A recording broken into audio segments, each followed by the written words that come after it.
네오2가 기체만 30만 원인데 지금 전작인 네오가 할인에 들어가서 20만 원. 10만 원 차이. 야, 이거 고민되네.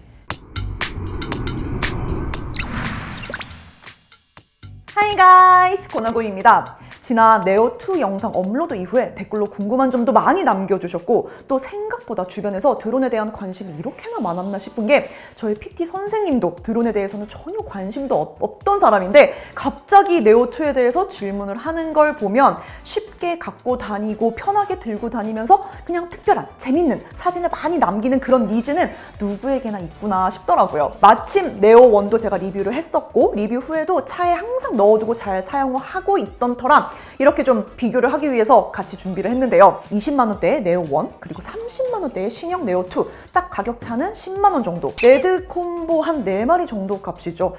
아니 그나저나 치킨값 정말 비싸지 않아요? 이렇게 생각하면? 어쨌든 이 10만 원을 더 내고 네오2를 사는 게 맞나? 아니면 할인에 들어간 네오1을 고르는 게 맞나? 오늘 결론 짓겠습니다. 먼저 지난 영상에 달린 질문 몇 가지 확인하고 넘어갈게요. 첫 번째, 손 제스처로 어디까지 가능한가요? 네오1은 손 제스처가 거의 안 된다고 보면 되고 네오2는 손바닥 제스처로 상하, 좌우 이동은 어느 정도 대신할 수 있는 수준이 된다. 고 보시면 됩니다. 그런데 네오2 이미 쓰고 있는 분들은 공감을 하실 것 같은데 공간이 뻥 뚫린 데서 테스트를 한다고 해서 하더라도 팔을 펴고 손바닥 내밀고 이렇게만 네오를 조종하는 거? 이건 솔직히 구입하고 몇 번 해보면 그 다음부터는 지속적으로 쓰게 되진 않습니다.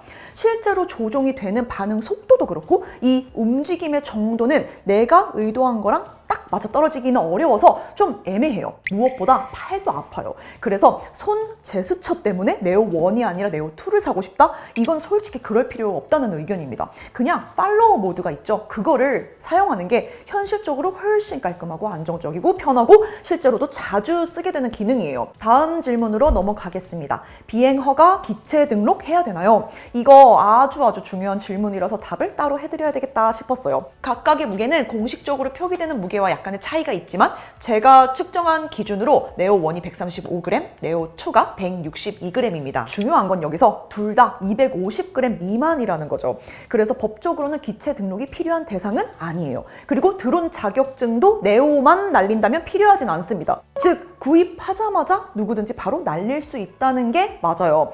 하지만 또 중요한 건 가벼우니까 그냥 아무 데서나 날려도 된다는 의미는 절대 아닙니다.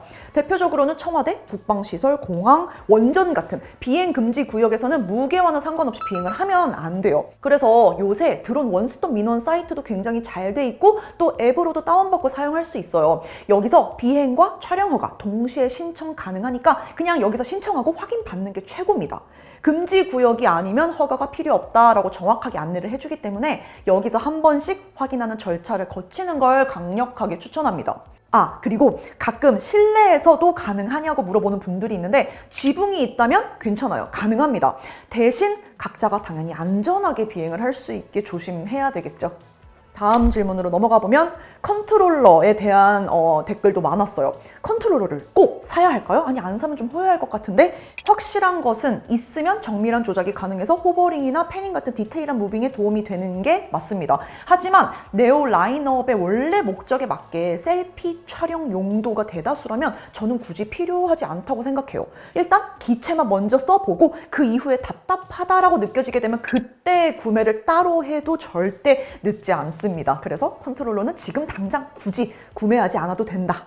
첫 번째는 좀 의아할 수도 있는데 소음입니다. 이 부분을 제가 지난 리뷰 영상에서 따로 비교 언급까지는 하지 않아서 네오1을 사용을 했던 분들이 이번 네오2 소음에 대해서는 어떤가요? 이렇게 댓글로 좀 많이 물어보셨어요. 답글로는 제가 그냥 간단히 큰 차이는 없습니다 라고 말하긴 했는데 뭐 시끄러운 건 마찬가지니까 우리가 보통 이 제품을 사용하는 장소는 인증샷을 남기고 싶은 곳이 되겠죠. 그리고 그런 장소들은 보통 그 지역의 랜드마크인 경우가 많고 그렇다면 많은 사람들이 있는 게 당연하죠. 그런데 이제 거기서 드론이 딱 뜨기 시작하면 막 아이들은 말할 것도 없고 주변 어르신들도 관심을 하나둘 보이게 되면서 그 구역에 완전 핵인싸가 됩니다. 관심을 받는 것도 좋긴 하지만 내가 자주 편하게 쓰려고 샀는데 촬영할 때마다 그런 관심을 받는 건 좀 부끄럽기도 하고 눈치도 많이 보이고 좀 피곤한 일이죠. 네오1이 대략 제가 측정을 해봤을 때 88에서 90dB 정도가 되고요. 네오2는 80에서 82dB 정도가 돼요. 물론 데시벨은 이 숫자의 소음이 그대로 비례하는 게 아닌 거 아시죠? 네오1은 뭔가 딱 들었을 때 뭐야 깜짝 놀랄 만한 그런 좀 쨍한 찢어지는 듯한 소음이라면 네오2는 어디서 드론을 날리나? 정도로 좀 부드러운 톤으로 바뀌었다고 저는 느꼈어요. 이거는 써보면 아는데 소음이 덜 하면 덜 할수록 드론을 더 자주 쓰게 되긴 합니다.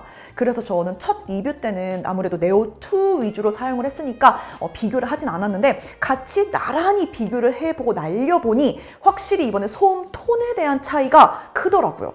두 번째는 촬영 안정성인데 이게 이번에 꽤 높아졌어요.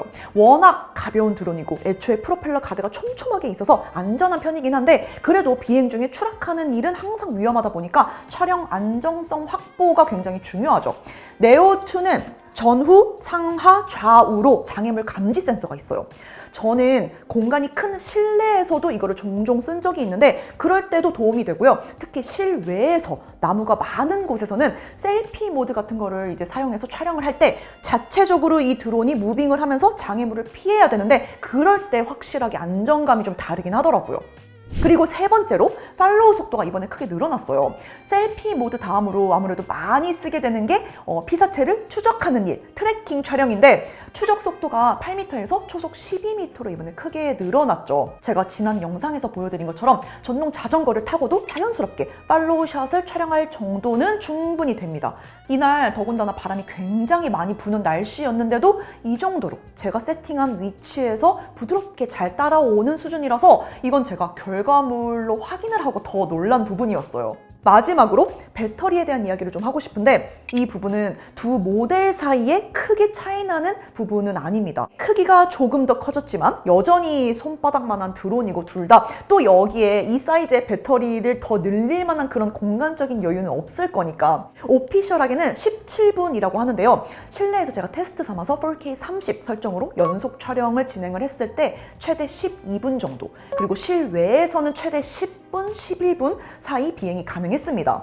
이 비행 시간은 어떤 모드로 촬영을 하는지 혹은 당시 풍속이 어떻게 되는지 이런 세세한 요소와 주변 환경에 따라 많이 달라지니까 이 점도 참고해 주세요. 그리고 비행을 시작하면 강제 착륙하기까지의 시간이 얼마 남았는지 앱 상단에 표시가 됩니다. 이걸 비행 가능한 실제 시간이라고 생각을 하시면 돼요. 안전상 배터리에 어느 정도 여유를 남겨두고 드론이 홈으로, 그러니까 처음 이륙했던 홈 포인트로 강제 착륙을 하러 오게 되거든요. 그래서 사용자가 아무리 배터리를 더 쓰고 싶어도 배터리 충분히 여유가 있는데 싶어도 이건 그냥 할 수가 없어요. 얘는 여유 있게 남겨두고 돌아오게 됩니다. 그런데 어차피 근거리에서 짧게 촬영하는 목적의 제품이라서 이게 또 매빅하고는 다르기 때문에 배터리가 막 대단히 많은 시간 필요하지 않은 것도 사실이에요.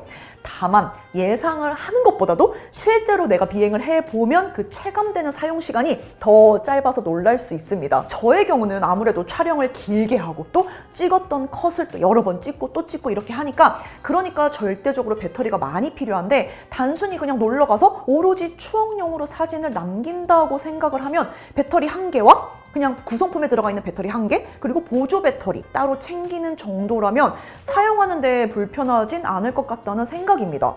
그리고 이거는 네오1도 마찬가지고요. 그래서 일단 기본 구성품으로 써보고 보조 배터리는 당연히 챙겨야 되고요. 그런데도 나는 여분의 배터리가 반드시 필요하다. 그러면 따로 배터리를 그 이후에 구매하는 편이 좋을 것 같아요. 그런데 개선점만이 아니라 개인적으로 네오2를 추천한다면 저는 그 이유는 딱 이거. 촬영 모드 때문입니다. 네오1에서는 없는 하지만 네오2에서만 가능한 게 셀피샷 모드, 돌리줌, 4K, 120프레임, 슬로우 모션 이 세 가지거든요.